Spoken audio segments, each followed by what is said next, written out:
As I recall, there were three main reasons for creating the SGU, or Special Guerrilla Units, in Laos in the mid-60s. Firstly, the US wanted to stop Chinese communism expansion into Indochina and Southeast Asia, and the US troops were coming to South Vietnam at the time. Secondly, the Royal Lao Armed Forces didn't have enough troops to fend off the large North Vietnamese forces invading Laos territory. And thirdly, the US needed support allies for its Vietnam War. Laos became a major ally because it has the longest border along Vietnam's western boundaries. So Laos' main mission were to, one, defending Laos at all costs, because Laos was the gate to Thailand and Southeast Asia. Two, rescue downed American pilots. And three, harassing Viet Minh troops and logistic movements to South Vietnam.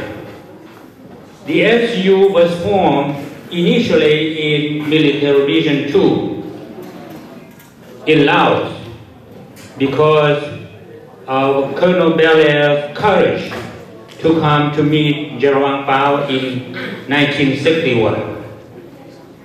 Military Region 2 consisted of two northeastern provinces, Siêng Khoang and Sam Nua, bordering North Vietnam. SGU came to be by integrating the militia into battalion size, commanded initially by seasoned Lao Hmong officers who served in the Royal Lao Army. The SGU were very effective, and eventually it was expanded to Military Region 3 and 4 in the south, and Military Region 1 in the north. The SGU troops began to fight against the North Vietnamese troops year in and year out until late 1967 and 68, when North Vietnam launched seasoned divisions of troops to take the northern post of Nam Ba, north of Luang Prabang, and the radar station at Pathi. Pathi was always like a dagger to the enemy because it was near North Vietnam. The enemy needed to clear away these two dangerous posts so they could focus on going to South Vietnam. Facing with new North Vietnam war expansion into Laos, the SGU had to be built up in response to the increased enemy troops invading the country. In Military Region 2, General Vang Pao had to recruit and transform the militia zones into brigades and divisions. So during the heaviest fighting from 1969 to 1973, both sides, the enemy and us, sustained heavy loss. But because of politics, America decided to withdraw from Indochina in 1975.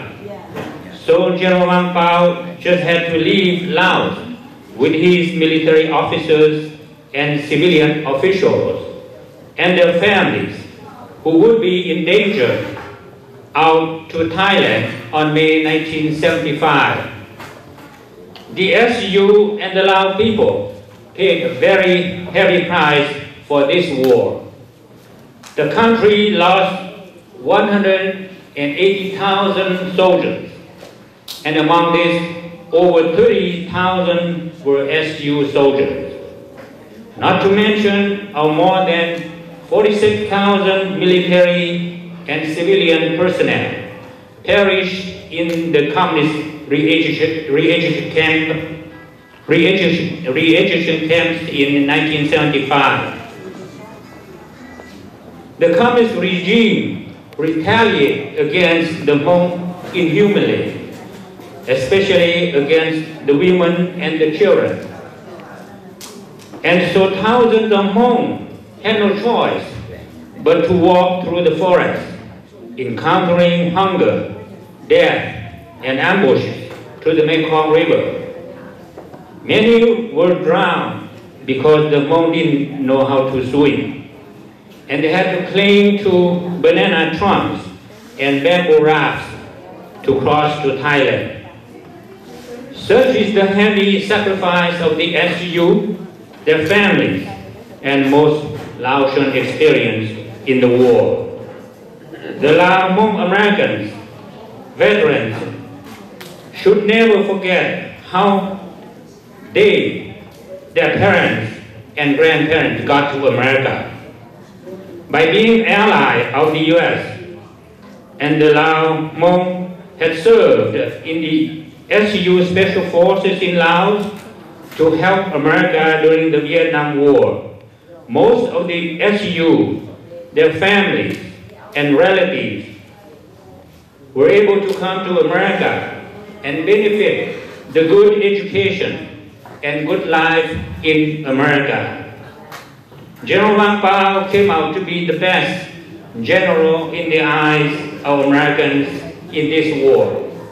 And because of his leadership in being able to evacuate and bring his military officers and civilian officials out of Laos and most to America, this has helped greatly in the resettlement and the progress of the Lao Hmong Americans in the United States. Therefore, we should not forget our Lao Hmong American legacy in the US-Vietnam War. And please keep your SGU ID and papers well for your children and grandchildren.